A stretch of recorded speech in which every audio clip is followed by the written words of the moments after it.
மீண்டும் மீண்டும் வந்துட்டு தான் இருக்கிறேன். ஆமா. என்ன அப்பேற்பட்ட செய்தி? அம்மா ஒரு முளை காய் இதர் பங்காளிகளோடு சரியான இஷ்டத்துக்கு போகிறாரா? ஆமா. சரி. அதனால உங்ககிட்ட ஒரு வார்த்தை அரித்தாம்பரம் வாங்கிட்டு போலாம்னு வந்தாராமா. அப்படியா? ஆமா. அப்படி என்றா நான் சொல்ற மாதிரி அவங்கிட்ட போய் சொல்றியா? சொல்லுங்க.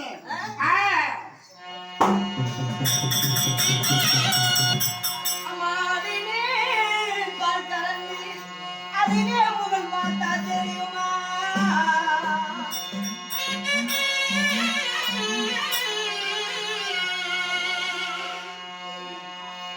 அந்த பாலை சுண்ட காய்ச்சி அதிலே பிறங்கிட்டு அது தயிராக்கி அதிலே முகல் பார்த்தா தெரியுமா? தெரியாது. அந்த தயிரை தான் எடுத்து வச்சுட்டு ஒருகடைந்து அதிலே முகல் பார்த்தா தெரியுமா?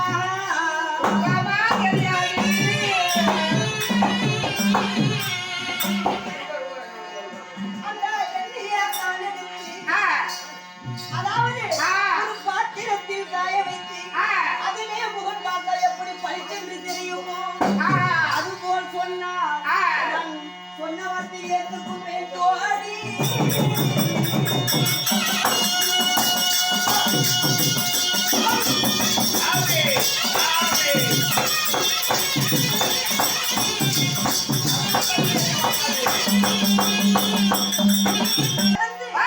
அதிலே முகல் பார்த்தா தெரியுமா? தெரியாது.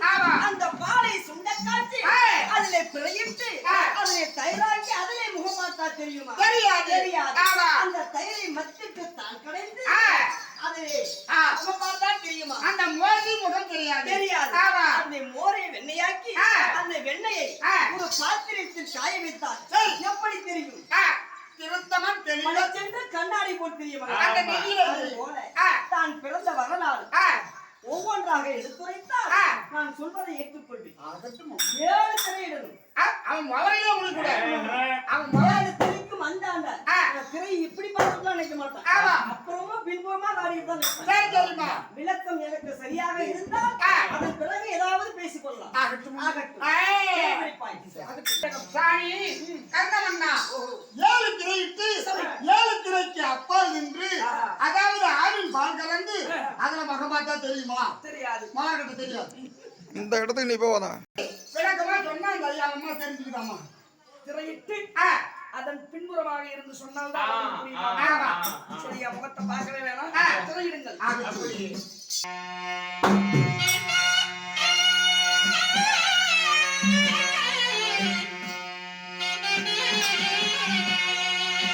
அடி பெண்ணை உன்னை அழைத்த உண்மைய சொல்றேன்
என்ன நடந்ததாம் தெரியுமா?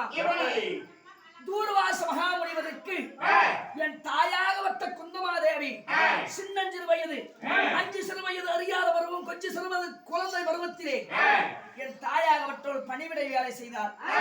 அப்படி பணிவிடை வேலை செய்த உடனே தூர்வாச மகாமுனிவர் என்ன செய்தார்? சின்னஞ்சிறு குழந்தையாக இருக்கிறது, ஆனா நம்ம சொல்லக்கூடிய வேலையெல்லாம் அனைத்து செய்கிறது என்று சொல்லி என் தாயாருக்கு 5 உபதேசம் செய்தாராம். அப்படி 5 உபதேசம் செய்த பொழுது என் தாயாகப்பட்டவள் என்ன செய்தார்? அரண்மனைக்கு வந்து சின்னஞ்சிறு பிள்ளையாகப்பட்டது வெள்ளாம வீடு வந்து சேதாரம்னு சொல்லுவாங்க. அதை போல சின்னஞ்சிறு வயதிலே என் தாயாகப்பட்டவள் தூர்வாசர் கொடுத்தது மெய்யோ பொய்யோ, இது என்ன மந்திரம் என்று சோதிக்க வேண்டும் என்று சொல்லி அவளுடைய உப்புரிக்க மாலையில் இருந்து என் தாயாகப்பட்டவள் என்ன செய்தால் தெரியுமா? அந்த பகலவன் என்று சொல்லக்கூடிய சூரிய தேவனை நினைத்து ஒரு மந்திரத்தை உபதேசம் செய்தாராம். அப்படி சூரிய தேவனை நினைத்து உபதேசம் செய்யும் பொழுது அந்த தருணத்திலே சூரிய பகவான் பிரசன்னமானாராம். அப்படி பிரசன்னமாகி, அம்மா சின்னஞ்சிறு குழந்தையாக இருக்கிறாய், தூர்வாச மகாமுனிவர் கொடுத்தால் வரம் இட்டால் சாபம், இப்பேற்பட்ட நிலையில என்னை அழைத்து விட்டார், உன்னை சேராத விட்டால் தூர்வாச சாபத்திற்கு நான் ஆளாகி விடுவேன். ஆகையினால அப்படி என்று சொல்லி என் சிறிய பெண்ணாக இருந்த என் தாயை பெரிய பெண்ணாக்கினாரா சூரிய பகவான். சூரிய பகவான் பெரிய பெண்ணாக்கி அவ்விடத்திலே சேர்ந்தாரா சூரிய பகவான். அப்படி சூரிய பகவான் சேர்ந்த உடனே அந்த இடத்திலே கையிலே குழந்தையாக நான் ஜனித்தேன்.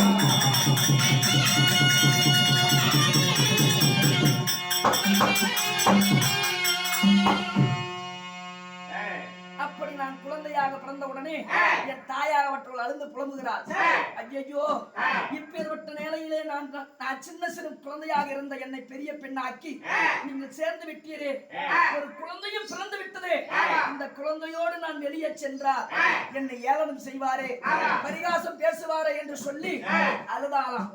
அந்த தருணத்திலே ஒன்றும் கவலைப்பட வேண்டாம் என்று சூரிய பகவான் சொன்னாராம். சொல்லி அந்த இடத்திலே ஒரு தங்க போலை ஒன்று செய்து கொடுத்தார். ஆமா, அந்த பேழையை செய்து அந்த பேழையிலே என் தாயாகப்பட்டவள் அவளுடைய முந்தானியை கிழித்து அடியில் வைத்து என்னை உள்ளே வைத்து ஓடும் வைகை ஆற்றிலே என்னை விட்டாள் என் தாய். ஆற்றிலே விட்டு ஆற்றிலே நான் சென்று கொண்டிருக்கும் பொழுது அந்த தருணத்திலே அதிரதனாகப்பட்டவன் திருதராஷ்டிர மகாராஜன் வந்து அந்த இடத்தில் இருக்கக்கூடிய அதிரனாகப்பட்டவர் அந்த பேழையை எடுத்து வந்து என்னை குழந்தையாக வளர்த்தி எடுத்தார். நான் பிறந்தது குந்தியின் வயிற்றிலே, நான் வளர்ந்தது ஆசாரியுடைய இடத்திலே. அப்படி இருக்க நான் இடிகுலத்தான் அல்ல, மதிகுலத்தான், குந்திக்கும் பகலவனாகிய சூரியனுக்கு பிறந்த கர்ணன் என்று